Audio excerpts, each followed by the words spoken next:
I think this is just about everybody. Let's walk over. I'm Darryl Manzer, incidentally. From 1959-60 until 66, I was the only kid in Mentryville. And you're standing just about in the middle of our, what was over here? We had calf barn over here with the Walcott and a calf pen area. We ran anywhere from 100 to 200 head at a time. Up and down the canyon, where Ralph's is, the parking lot there, we had a hayfield. We had up to 10 milk cows and 4 hogs at a time. Let's walk down a little bit before we walk up. We can't go near the big house in the middle of filming. It's a sci-fi film being done, and it's starring Anne. Danny Glover is the star. I disagree with all the filming, but I can't disagree too much because some of the first people to film on this property were Tom Mix, William S. Hart. There was all kinds of movie making done here in the silent era and on through the talkies. Okay, the house is set up right now for a movie set. The house was built in 1889, not 98. That is probably a typo. If you look on that SCB History and Pictures, you will see a picture of Mr. Mentry sitting on that porch, and the picture is captioned 1893.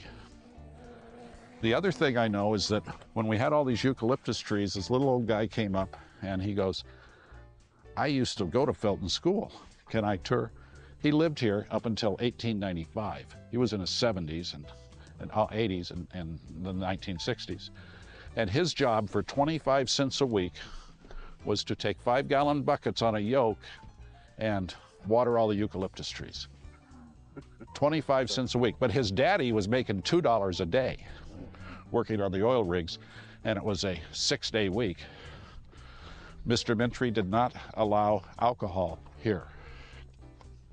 It is funny, though, that the judge at the time, the first judge in the Santa Clarita Valley, Judge Powell, owned a saloon.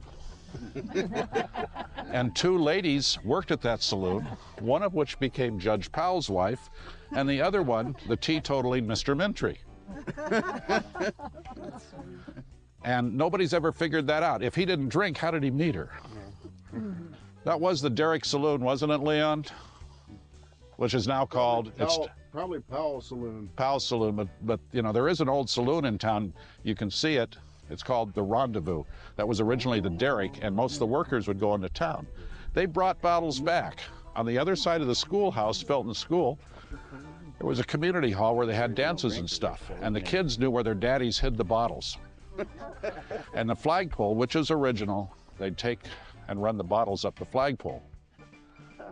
Now, Mr. Mentry didn't live here full time. He had a home in Los Angeles, too, which is where he got the bite that got infected, that went into pneumonia that killed him. A kissing bug. Little pincher bugs you've seen. That's how Mr. Mentry died. He died of kissing bug. Dynamic man. Now, you got to remember, this place, when they started it, 1876, I've been living years on the East Coast, too. 1876, Custer has just lost his battle, okay? So this town went on and on, okay? It went through Custer's last stand. It went through the Spanish-American War, the Indian Wars, the end of them. It went through World War I, World War II. All that time, that little well that we'll end up at today, CSO number 4, was pumping from 1876 to 1990. The longest pumping and producing oil well in the world. What makes this particular spot so important to Californians, and I'm a native here, I don't live here anymore because too many of you come here, but I'm moving back. I've got to come home. You just can't take the Californian out of me. The amazing thing about it, this was the first commercially produced oil lease in the western United States. From here, they went up north to Taft. They went around LA, Signal Hill, LA Airport now, area. And they went out to Texas. They started drilling because people wanted oil. This oil was primarily used, when it was first drilled, for kerosene. and the refinery in downtown Newhall, which is being restored. And if you know where the still tanks are, they're missing 2 of them, please tell us. Historic, because they're going to restore that, and the city needs the help. The oil was piped down the hill by gravity. Water was a problem up here, so they had a water pump down by the old refinery, which was still in use when I lived here. And then it was another, we'll see the other pump, and it went clear to the top of the hill, provide us with our drinking water, which tasted terrible. We always had a water cooler. Before the advent of electricity, we had a little generator, we had gas lights, and we had a propane-powered refrigerator. The milk separator that we used for the milk cows was originally hand-powered, and we actually called Sears and got a motor made in the 30s for that milk separator. Okay, the little yellow house here was a garage. It was for a movie set that the Bridges family did. If you've ever seen the Disney movie, Thanksgiving Promise, it was the Lloyd Bridges family. They were all in it, and the grandkids. And it's about a goose, and the goose was kept down in the chicken coop down there. And in the barn. They filmed in the barn, in the house. The house is quite interesting. It's about 5,000 square feet, 6 bedrooms. The dining room or the living room could be set up with a dining room table. We sat 22 for Thanksgiving, and it's big enough room you could walk around the table and have plenty of room. It has a butler's pantry where you walk through from the kitchen and collect all your plates and stuff. It's where my dad kept his alcohol too. And then there's the regular pantry, had a pass-through window. We can't go in the house, darn it. Had a pass-through window. Mrs. Mentry designed it. There was also a dumbwaiter going to the basement so they could take things. It has a basement. In California, it's a small one, and the dumbwaiter was broken in 1960. My fault. One should not ride the dumbwaiter. It had 2 chimneys on it up until about World War II. One on this side fell away from the house. And of course, the whole house in the '94 earthquake was moved 6 foot off its foundation. And AmeriCorps and a bunch of volunteers were able to set it back up. And the porch roof fell off. So it's been restored that far, and it's got a new paint job on it. So the fencing, you see, the steel fencing, is called sucker rod. It goes down the well, and the thing goes up and down, and that's what operates the pump in the bottom of the hill. So it sucked the oil out of the ground, is how they looked at it. It's called sucker rod. Oilfield workers are pretty simple in their terms. All the wells here were drilled before the rotary drill bit by Howard Hughes' father. They looked like just big augers, but it was the first steam-driven oil wells here in the western United States, and Mr. Mentry brought that. So there was boilers, there was steam, and all that smell. This place was not pleasant. Oh yeah. I'm going to walk just a little bit further. This was a house, or the back of a house. Later on, we made it into, and there was a corral out here. This is where our hog pen was. And I don't think the Legacies who followed us did hogs. I know they did some cows. They did a lot of chickens. You get a better view of the house, even with all the movie stuff on it. The upper right-hand room at this side was my bedroom. It had a fireplace. It was all gas. And the flames came up the front of it. It didn't have gas logs. It was quite warm. It's 12-foot ceilings. We had no air conditioning in that house. But if you stayed in the downstairs, it was just fine, even on hot summer days like today. It had transoms above all the interior doors. You could open and allow airflow. So no fans. The tin shed, the mobile home on the lot, is where Mr. Mentry had a garden, we had a garden. The olive trees were planted by Mr. Mentry right after the house was built. So that would be 1889, 1890. And he was from France, he loved fresh olive oil, and he pressed his own olives. The tin shed is actually Mr. Cochem, who also had the bakery, also ran the lubrication business. And that garage, the doors are barely wide enough to fit my 53 Packard in. They're actually built for a Model T. There's boards you remove in the floor and could go underneath to drain the oil. And of course, in the 60s, we were really worried about pollution, so most of the oil I drained out of cars went down to the ground. I admit it. You see a little red building? That's a chicken house. There are chickens in it today. Should be gray. The people that are caretakers here keep chickens in the old chicken house. If you look in the cement floor if you sweep it out and looked in it, you will find an M and a 4 together. That was the brand that we had here, M4, California registered brand. It's in a number of little pieces of concrete around the property here, and we put that in the 60s. The barn should be gray. When I lived here, the back end was open, and I broke a wrist going up, my right wrist going up, being chased by a goose, and the railing that was up there broke away. I fell back and I broke my wrist in the 4th grade.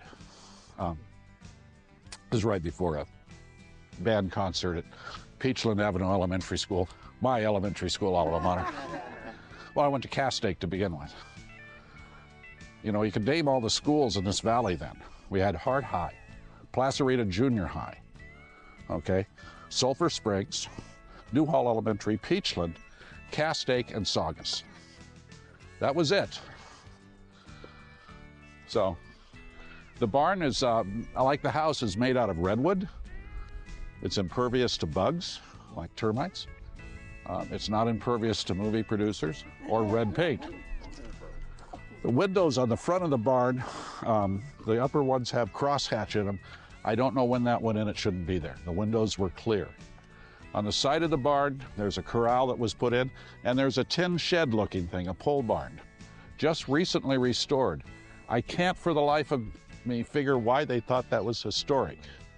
The tin and some of the wood in it was historic. In 1964, after living for 2 years without a calf barn because the Walcott barn burned up here, we needed a place to put young calves as they were being born.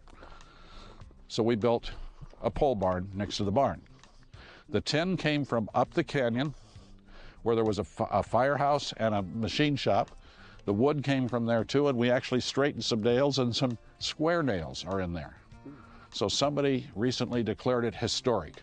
I guess at my age, 1964 is historic. Had parties up here as a teenager. We were not allowed upstairs in the house. Of course, the parents were up there, nor could we go any place beyond the schoolhouse at night. Of course, this is the 60s, so I'll just leave that to your imagination. Now, we'll walk on up. This is town central. This was a company town, so there was a little store type thing. They did your cars there and wagons. The school, built in 1885, named after Senator Felton, ran until 1932. One-room schoolhouse.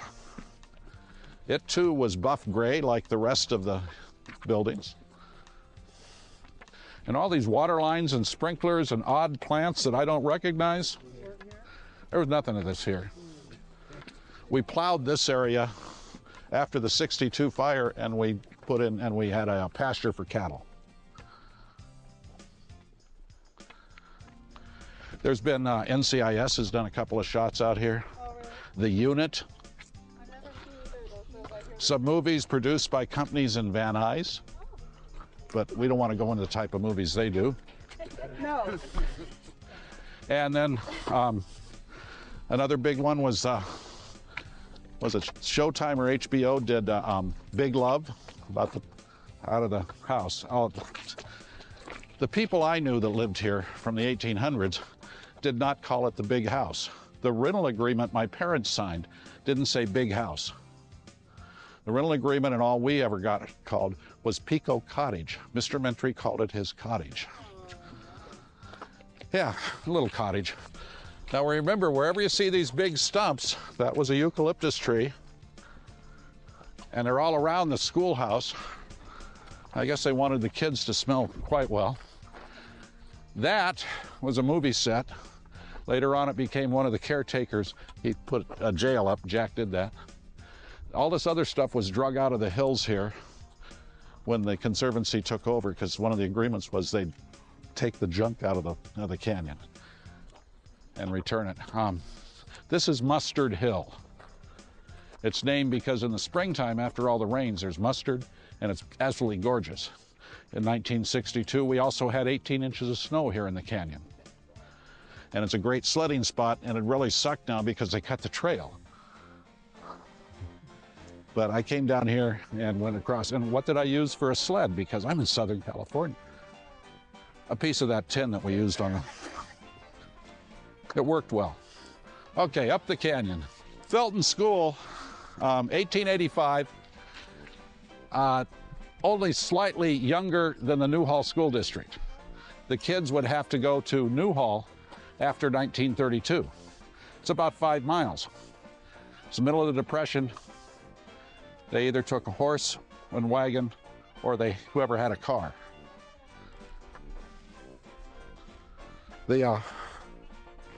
The school's a typical one-room school of its era. You walk in the door, and there's a coat room. To the right is another room, which was the office and teacher's library. You'd appreciate that, Joan. They taught grades 1 through 8. And the Friends of Mentryville have all the desks and stuff for that to be restored. Up in this tree, you'll probably hear some bees buzzing.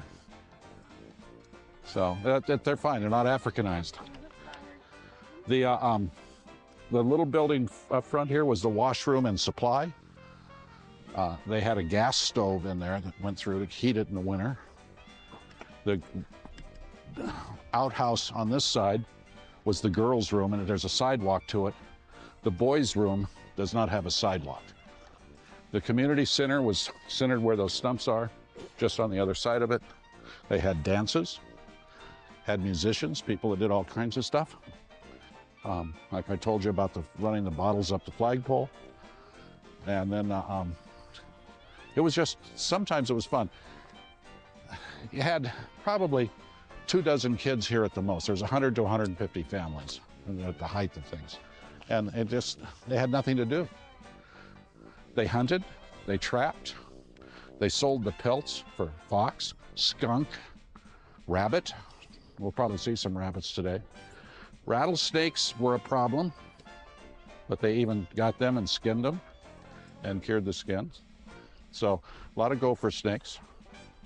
We had, where the garden is and where the caretaker's house is, we had a rabbit cage, and a gopher snake got in, and we had 7 little rabbits. When I got the snake out and cut it open, we saved 6 of them. Wow.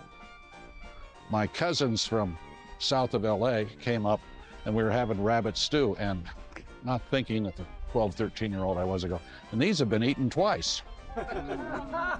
They've never forgiven me for that. There was a bridge, various bridges on and off. At one point, I forget the exact year, one of the oil pipelines broke and oil was coming down the creek. And I took the tractor and dammed it up. And the company brought in pump trucks. We pumped up the oil as best we could, and the leftover went to the road, and we had instant asphalt. The unreported Pico Canyon oil spill. If there was a flat spot, there was probably a house at one time. People came in, built their houses. It was built out of redwood, so you know what happened to the sequoias. And then when the field started, the drilling ended, and it became a matter of maintenance, the houses were disassembled, the boards numbered, and they went to other fields and rebuilt them. Not much of a real estate. Sorry, Joan. Lumber was kind of scarce. Huh? Yeah. Well, it was expensive. Yeah.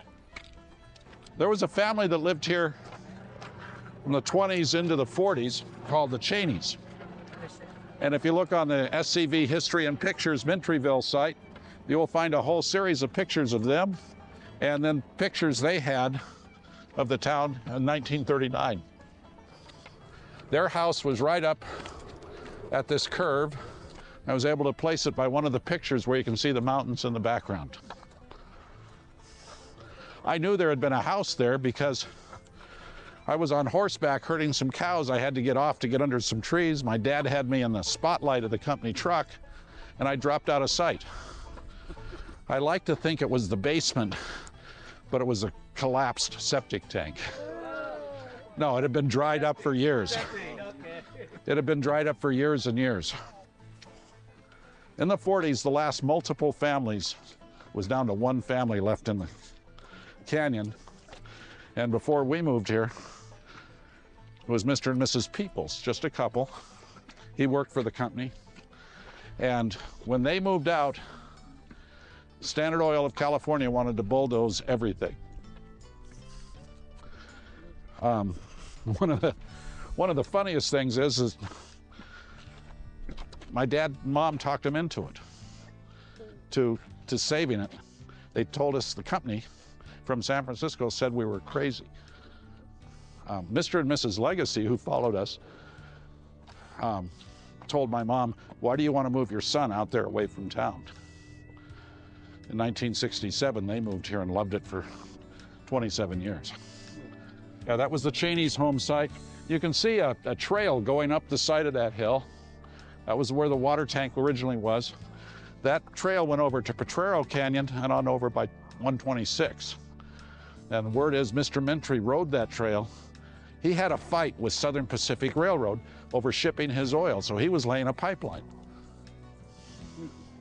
And when the railroad discovered that the pipeline was going in, they relented and lowered their prices.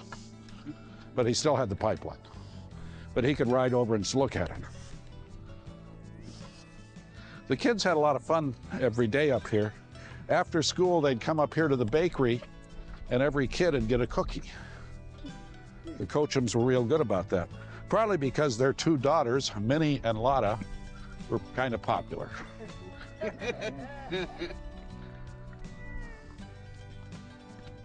That's the story. I haven't verified that yet, but I wouldn't doubt it.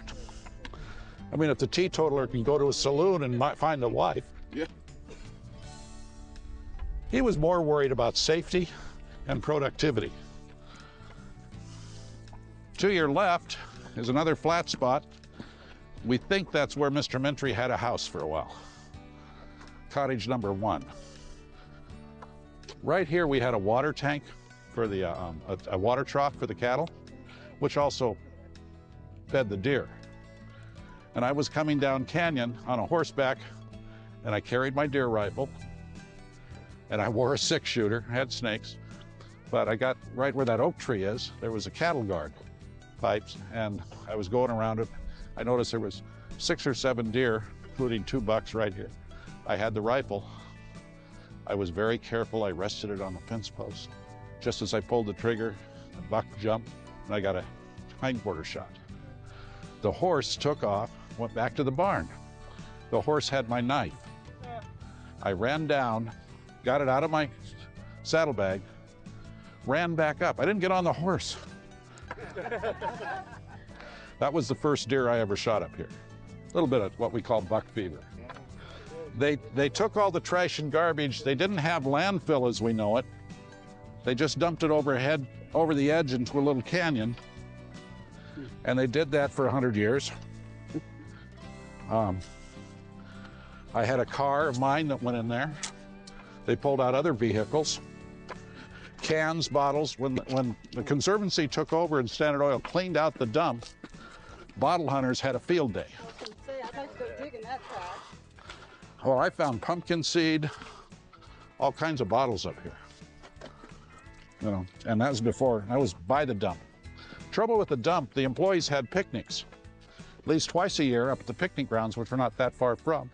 They held a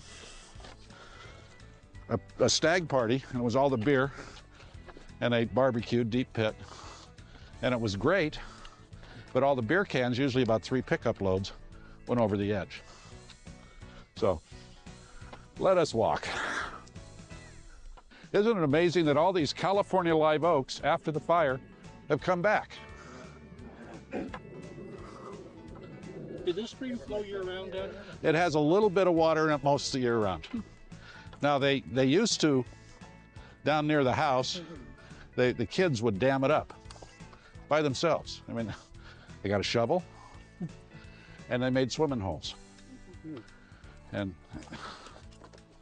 by the time it came down, when we get to the picnic grounds, you'll smell the sulfur, and hopefully none of that water made it down. There's bunches of pipes. That was for water and for oil. Now you notice the difference in topography and geography between the north side and the south side of the canyon. This is the dry side. That's the wet side. And it's just how it ended up.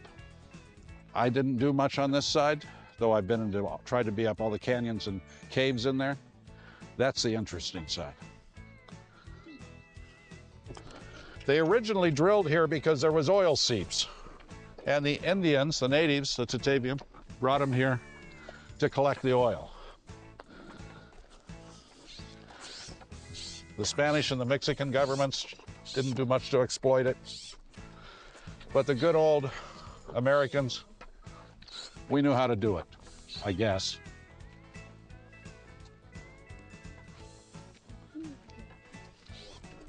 I wish the bridge was done, and I hope this bridge stays.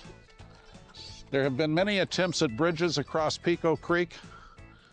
Most of them are gone.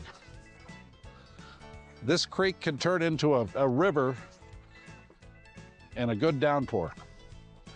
Okay, this canyon offshoot is known as Mini Lotta Canyon, after the daughters. If you go up that canyon, and there's a new trail, they call it the Bakery Trail.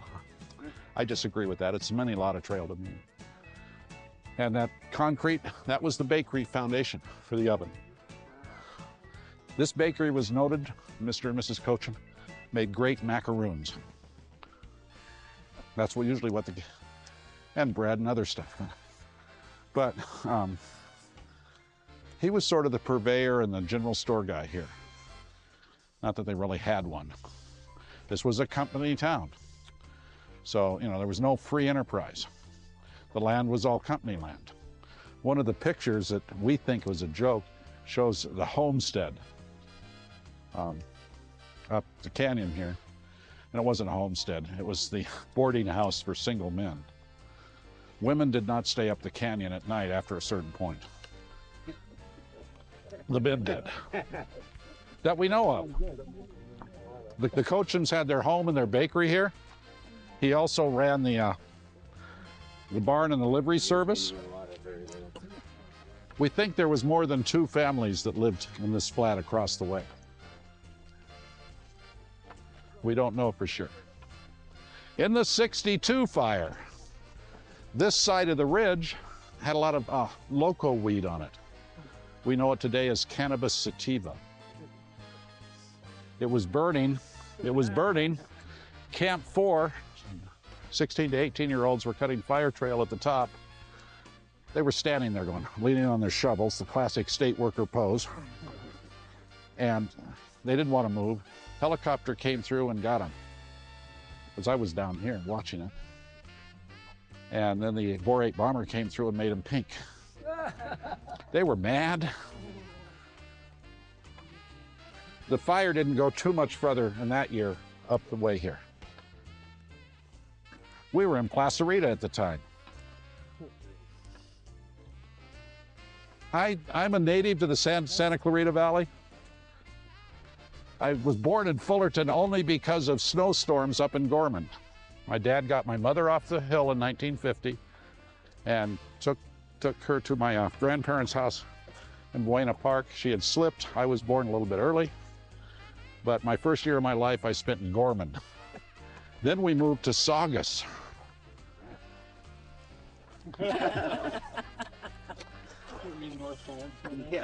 Yeah. Across from the Saugus Cafe was the old train station. Okay, behind that train station was houses. That's where we lived. Someplace there's a picture of me standing in the street, about 3 years of age, with a Southern Pacific cab-forward steam locomotive behind me. 53, we moved to Castaic. 59, 60, we moved here. In 69, I went in the Navy to avoid the Army. Joined the submarine service, because no self-respecting Viet Cong would shoot at a submarine. You'll see the canyon wall on the right is pockmarked with little caves and stuff. When I lived here, I kept hoping I'd run into artifacts and Indian artifacts. Nothing. They do have snakes in them. I stopped looking after a while. We're going to stop at the picnic ground, so it's only about 4 curves from here. I learned to drive on this road, so I could drive a Caterpillar before I could drive a car or pickup. And it was a 60 Chevy pickup with 3 on the tree. And chopping firewood with a demolay. I only managed to break 3 back windows. My first car was $100. And gasoline was how much per gallon? Well, that was supreme. 19 for regular.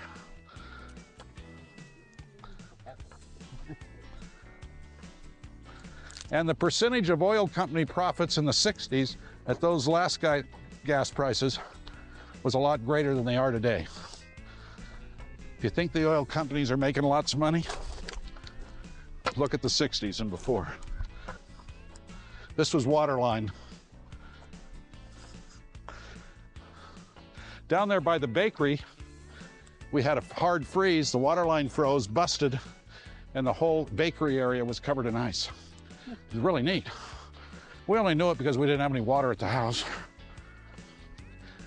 We're coming up on the picnic grounds, which is going to be the limit of this excursion. This is brand new. I can't figure out why they're doing this, cut off from the main road. This is a staging area and parking area for the movie companies. There we have our answer. We don't have a park, we have a movie set. And history be damned. I said it.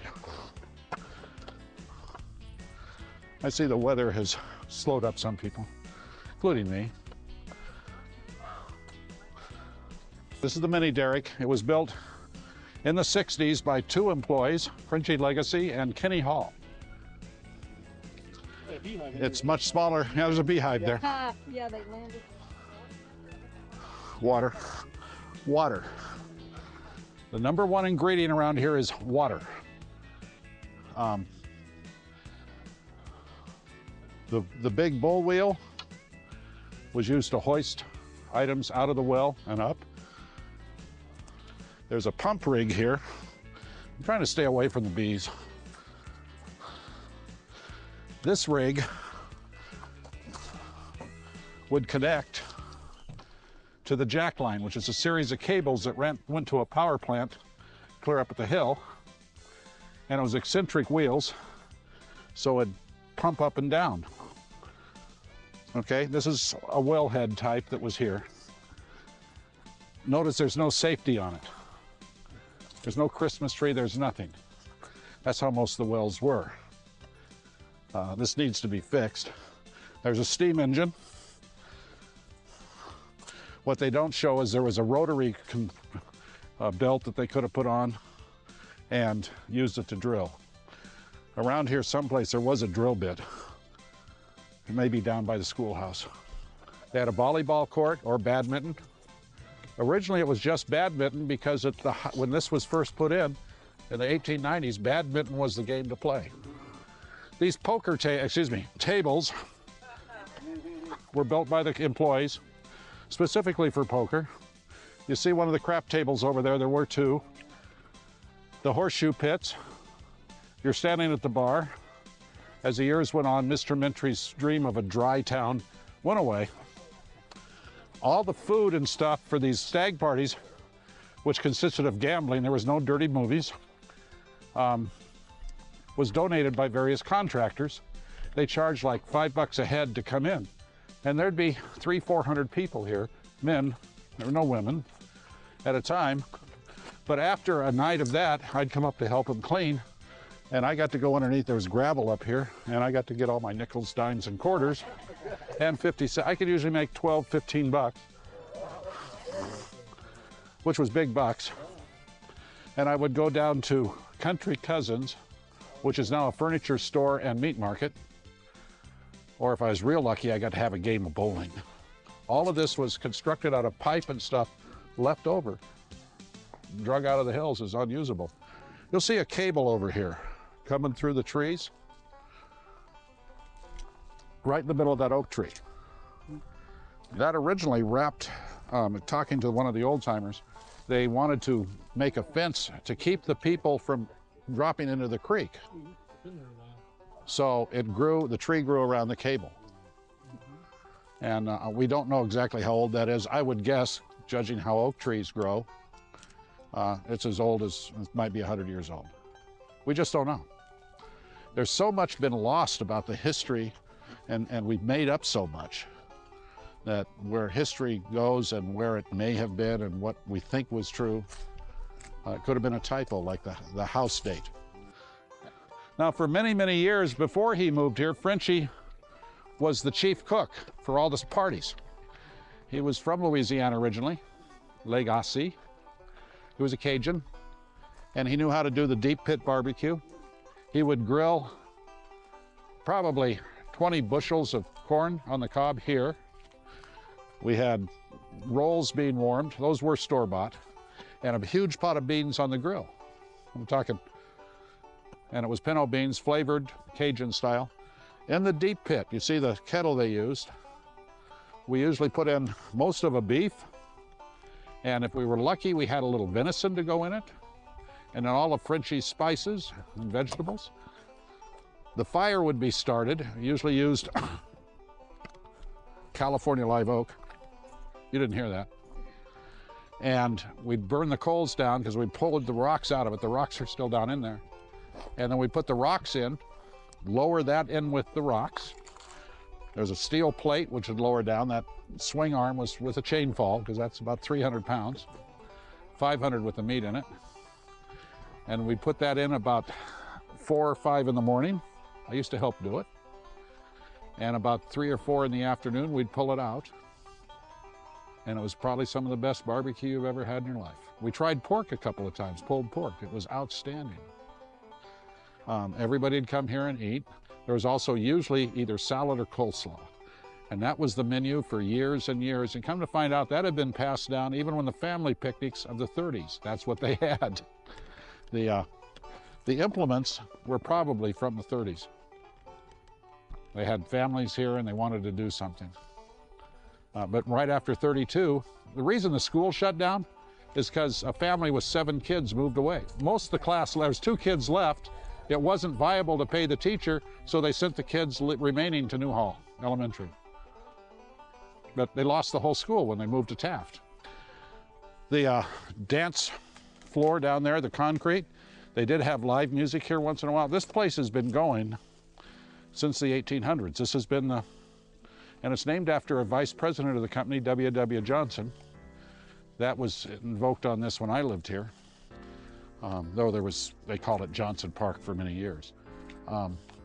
Little stage, they'd run a little generator and supply power, so we had electricity until they brought electricity in '64. Had family picnics here.